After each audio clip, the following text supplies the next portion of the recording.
Louvado seja nosso Senhor Jesus Cristo, para sempre seja louvado. Santo Evangelho segundo São João. Naquele tempo, os judeus enviaram de Jerusalém sacerdotes e levitas para perguntarem a João: Quem és tu? E ele confessou e não negou.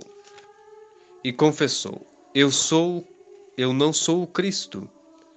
Perguntaram-lhe: Quem és, pois? És tu Elias? Ele respondeu: Não sou. És tu o profeta? E ele respondeu: Não. Disseram-lhe então: Quem és, pois, para que possamos dar resposta aos que nos enviaram? Que dizes de ti mesmo? Disse-lhes: Eu sou a voz que clama no deserto. Endireitai o caminho do Senhor, como disse o profeta Isaías.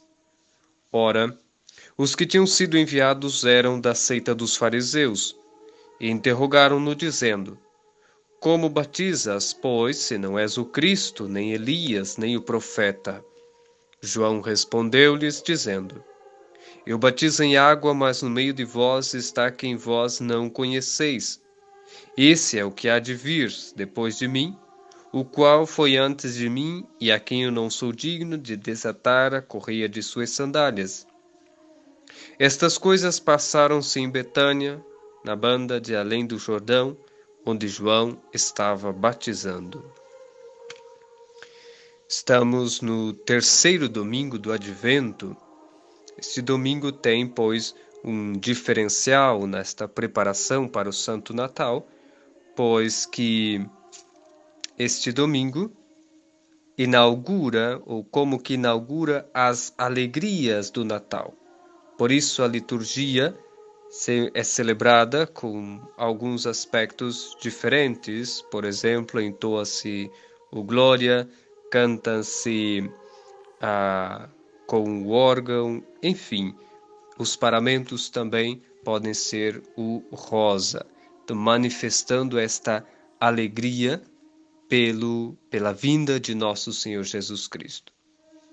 Mas queremos considerar neste sermão, nesta meditação de hoje, pois, em primeiro lugar, sobre a alegria de que nos fala São Paulo na Epístola aos Filipenses. Nos diz: alegrai-vos no Senhor. Assim, pois, esta deverá ser a temática de nosso sermão. A alegria em Deus, a alegria no Senhor, ou seja, a verdadeira alegria. E aí nós vamos, pois, adentrar no Santo Evangelho para vermos como se manifesta ou qual é o caminho para chegarmos a esta verdadeira alegria.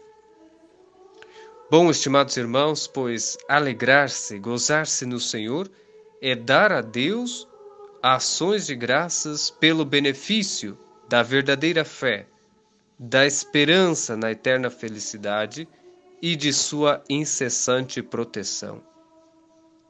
Eis, pois, que temos grandes motivos para alegrar-nos. E esta alegria também deve fazer parte de nossa vida nos momentos difíceis, nos momentos de provações, de perseguições, de crises, pois aquele que está no serviço de Deus, aquele que está com Deus, deve manifestar esta sã alegria. Assim como se alegraram os apóstolos, mesmo sendo perseguidos, mesmo sofrendo as complicações no segmento e no apostolado.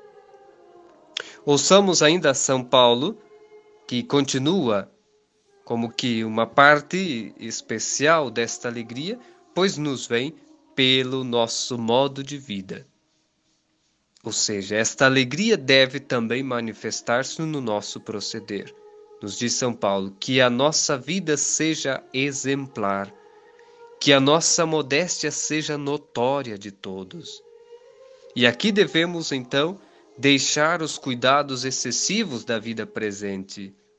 Devemos pedir com confiança a Deus nosso Senhor, do qual já recebemos tantos favores, mas que nos dê a perseverança, que nos dê uma alma pura. E como de nós se descuidaria, pois este Deus tão bondoso, tão amoroso, e que pela divina providência nos cuida e governa todas as criaturas. Entendemos também que esta alegria, pois para o católico, para o cristão, consiste em estar em paz com Deus, em paz com Nosso Senhor, tendo uma boa consciência, não é? Ou seja, aquele que se confessa, aquele que limpa, lava, purifica sua alma pela confissão, está de consciência tranquila. Este possui uma alegria, uma paz que somente Deus pode dar. Assim, o melhor remédio nas nossas penas, nas nossas tristezas, se queremos, pois, aliviar-nos das angústias, enfim, procurar o conforto, o ânimo e iluminar as trevas de nosso espírito, não há algo maior do que uma oração com perfeita entrega ao amor e misericórdia de Deus. Porque ninguém como Ele nos ama e que entregou por nós seu próprio Filho. Ninguém nos ama como Ele e ninguém pode nos valer senão Ele mesmo, e pode assim nos conceder as graças que necessitamos. Lembremos na Sagrada Escritura os tantos exemplos que temos daqueles que em suas tribulações, e por que falamos isso? Pois vivemos em tempos difíceis, de crise na igreja, em tempos de tribulação, complicações no aspecto político, no aspecto civil, e às vezes nos ficamos como que perdidos, não sabemos a quem recorrer. E esta alegria, esta verdadeira alegria, como que nos falta, mesmo sendo católicos, mesmo sendo tradicionais, pois às vezes nos ficamos um pouco perturbados com toda esta situação que vivenciamos. Assim devemos, pois, olhar para os grandes santos, as grandes figuras da Sagrada Escritura, e a que acudiram a Deus com confiança em suas tribulações. Nós temos o exemplo de Ana, a mãe do profeta Samuel. Nós temos Davi fugindo diante de Absalão. Nós temos o piedoso rei Ezequias. Nós temos a casta Susana, que foi caluniada de adultério, condenada à morte, e tantos outros personagens que nos traz a Sagrada Escritura e a história da Igreja. E todos estes encontraram em Deus amparo e consolação. São Tiago também nos adverte em sua carta: se alguém está triste, se alguém entre vós está triste, ore, reze.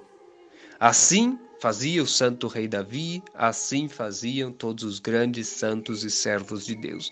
E assim também nós, se queremos a verdadeira alegria, se queremos a paz de consciência, pois devemos nos entregar a Deus completamente, devemos nos entregar a Deus com confiança. Agora meditamos neste mesmo aspecto, mas a parte do Evangelho, no qual nós vemos esse relato dos que vão até São João Batista procurar saber dele, quem ele era, o que é que ele fazia. E depois de dar as devidas respostas, aos judeus de que não era Cristo, de que não era Elias, que não era nenhum dos profetas, pois declara de um modo modesto, de um modo simples, de que ele, São João Batista, é a voz que clama no deserto. Endireitai os caminhos do Senhor, isto é, fazer penitência. Eis aqui também um aspecto muito importante se nós queremos em nossa vida, no nosso dia a dia, na nossa vida espiritual, alcançarmos a verdadeira alegria no serviço de Deus, pois nos vem pela penitência. Pelos frutos conhece-se a verdadeira penitência. E não são meras resoluções. Não basta detestar os pecados, é necessário confessá-los, é necessário um verdadeiro arrependimento, é necessário bons propósitos e atitudes. Também devemos reparar o mal causado. Assim, a penitência vai nos preparando, nos vai moldando para receber as graças, as bênçãos de Deus. E assim aquilo que nós vamos fazendo, pois vai produzindo bons frutos para a vida eterna. Lembremos na mesma Sagrada Escritura quantos exemplos de pecadores, de pessoas que estavam longe ou afastados de Deus e que ao se converterem, ao realmente considerarem a sua miséria e a grandiosidade de Deus, pois se arrependem e levam uma vida toda nova, uma vida realmente no serviço de Deus. E tendo esta alegria verdadeira de servir a Deus, de buscar a sua salvação e de servir a Deus, realmente. Devemos, pois, imitar São João Batista, neste aspecto tão importante de dizer sempre a verdade quando questionados. Falarmos, e se tivermos de falar de nós mesmos, pois que seja com modéstia, que seja com humildade, e também nos alegremos com as vantagens do próximo. Procuremos realçar, em vez de encobrir, as vantagens, as coisas boas que o nosso próximo faz, sem nos deixar levar pela inveja, pelo ciúme, nunca procurar parecer mais do que nós somos.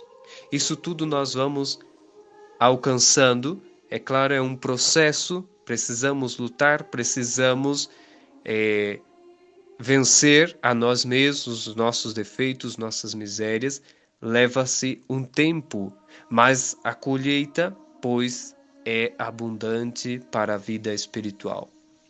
Não nos deixemos, pois, dominar pelos nossos apetites, não nos deixemos dominar por aquilo que é mundano, por tudo aquilo que nos afasta de Deus, e que ao invés de nos dar a verdadeira felicidade, nos traz o vazio, nos traz a desesperança, o desespero, nos traz a falta de sentido. Busquemos, pois, sempre honrar e amar a Deus, e assim nós vamos nos encaminhando para aquilo mesmo que Deus espera de nós.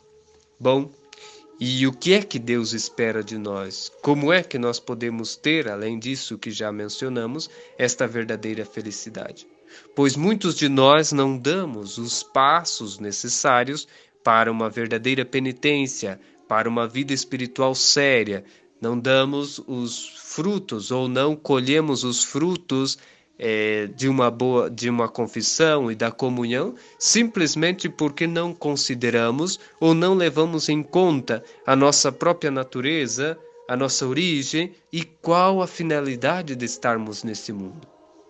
É por isso também que muitos perdem-se no caminho e que muitos perdem ou não veem mais sentido para a sua vida, não veem mais sentido no serviço de Deus, porque não consideram a nossa finalidade última, a nossa natureza. Aqui, pois, devemos voltar nossa atenção para as duas perguntas que os judeus fizeram a São João Batista. Tu quem és? E a segunda, o que dizes de ti mesmo? Estas perguntas, pois, devemos nós fazermos, cada um a si mesmo, e assim teremos respostas para muitos questionamentos e para iluminar o modo de vida em que estamos levando. Consideremos então, tu quem és? Nós quem somos? Pois somos, e nos ensina a doutrina da Santa Igreja, nós somos um ser racional. O homem é um ser racional, com corpo e alma. E o primeiro homem, Adão, e a primeira mulher, Eva, foram criados imediatamente por Deus, à sua imagem e semelhança. E todos nós, somos descendentes deles. O corpo e a alma de nossos primeiros pais, Adão e Eva, foram criados diretamente por Deus. O corpo nosso, não é, dos outros homens, pois Deus o forma por meio dos pais. E a alma é criada do nada, diretamente por Deus. Aqui, pois, é muito importante considerarmos isso. Nós temos um corpo e uma alma. Um corpo, sim, a cuidarmos, mas usarmos também dele para a penitência, e é com ele que nós vamos honrar e servir a Deus. Mas aqui conta muito a salvação de nossa alma. O homem, pois, foi criado em um estado feliz, com o Altíssimo destino de ver a Deus, de gozar, de alegrar-se eternamente. E o fim do homem, aqui devemos, pois, considerá-lo em 3 aspectos. Qual a nossa finalidade? Quem nós somos? Já vimos que somos criaturas de Deus, um ser racional, com corpo e alma, mas com uma finalidade, com um fim. Essa finalidade, como dissemos, podemos considerá-la em 3 aspectos. O primeiro é que nós temos um fim geral ou um fim último, que é a glória de Deus. Se nós não consideramos isso, toda a nossa vida, pois será vamos assim dizer, uma bagunça. A gente não vai conseguir se organizar. Sempre buscaremos coisas que vai contra esta finalidade. A finalidade, pois, última, a finalidade, o fim geral nosso é a glória de Deus. Mas nós temos também um fim secundário, que é a própria felicidade eterna, que é a salvação de nossa alma. E, ademais, um terceiro aspecto, que é o fim próximo ou o fim particular, que é, ou vem a ser, o fiel serviço de Deus durante a nossa vida, durante esta vida. Então, essas 3 coisas devemos ter muito bem presentes para que a nossa vida espiritual e a nossa vida do dia a dia tenha a verdadeira alegria. Se nós não sabemos para onde vamos, se nós não conhecemos ou não consideramos o nosso fim último, nós não teremos uma alegria verdadeira. Nós teremos ou buscaremos alegrias passageiras, pelo dinheiro, pelos prazeres, pelos bens materiais, enfim. Buscaremos sempre algo ou em alguma coisa, e esta coisa ou este algo nunca vai nos preencher. Consideremos, ademais, estimados, pois, esta segunda pergunta: que dizes de ti mesmo? Se perguntassem a nós, o que nós dizemos, o que nós poderíamos dizer de nós mesmos, da nossa missão, do porquê estamos aqui nesse mundo? Para nós católicos, nós cristãos, temos uma resposta e ela é muito clara, muito simples. Nós somos criaturas de Deus e nós pertencemos todo e somente a Ele. Mas nós também somos cristãos e, portanto, batizados e filhos de Deus, herdeiros do céu. Eis a grandiosidade nossa, cristãos, filhos de Deus, herdeiros do céu. A vida presente, a nossa vida, tem razão de meio e nunca razão de fim. Por isso, os nossos sentimentos, as nossas ações devem ser dirigidas à glória de Deus, devem ser dirigidas à felicidade eterna, ou seja, à nossa salvação, mesmo se o fim imediato seja o interesse material. E aqui, estimados irmãos, pois é onde nós podemos tropeçar. Nós, ao invés de usarmos das coisas, das circunstâncias da nossa vida para agradar a Deus, para salvar nossa alma, pois nós corremos o risco de ficar nessas mesmas coisas e usar dessas coisas como se fossem fim. Como dissemos, é por isso que entra o vazio, é por isso que nos é como que roubada a paz, nos roubada a verdadeira alegria e nós passamos a viver, quando pecamos, quando nós deixamos usar por essas coisas, ao invés de usá-las, pois nos afastamos de Deus, ofendemos a Deus, não cumprimos o nosso dever de honrá-lo, de amá-lo aqui nessa terra e descuidamos, pois, a salvação de nossa alma, que é e que deve ser o mais importante nesta vida. Ninguém que cuide, que busque estas coisas que estamos aqui considerando, pois vai viver triste. Pode vir perseguição, pode vir crise, seja religiosa, seja econômica, seja qualquer que seja, pois estará feliz. Como os mártires, como os santos, como os apóstolos, mesmo nas dificuldades, estavam felizes, estavam alegres nesta alegria santa, porque sabiam a quem serviam, porque sabiam de sua finalidade de estar ali naquele momento, porque viam que a divina providência conduzindo todas as coisas, pois tinha em conta aquela circunstância em que estavam vivenciando. Estimados irmãos, neste terceiro domingo do Advento, repensemos a nossa vida, repensemos o porquê estamos aqui neste mundo e que possamos, pois, fazer ou tirar bons frutos desta meditação para a nossa vida espiritual. E que tudo isso sirva também de preparação para o Santo Natal de Nosso Senhor. Que nossa boa Mãe do Céu nos acompanhe durante esses dias de preparação para o Natal, que ela nos ajude a nos preparar bem para o renascimento de Nosso Senhor. E que tenhamos uma verdadeira, uma santa alegria em Deus Nosso Senhor. Rogai por nós, Santa Mãe de Deus, para que sejamos dignos das promessas de Cristo. Amém. Salve Maria!